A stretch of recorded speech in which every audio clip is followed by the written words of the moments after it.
সারা ত্রিপুরায় এনএসওয়াই থেকে শুরু করে যুব কংগ্রেস এবং বিভিন্ন যেইভাবে লড়াই করেছে, এটা আমার বলার কিছু নেই।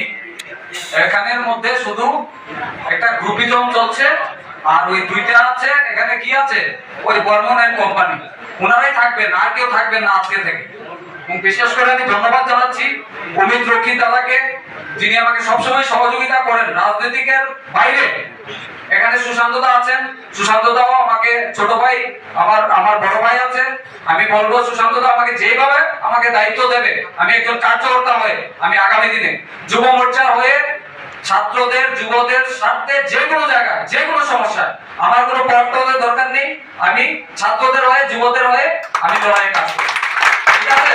আরেকটা কথা বলছি, কংগ্রেস আর সিপিএম আজকে থেকে দেখবে শুরু হয়ে গেছে সারা ত্রিপুরায়।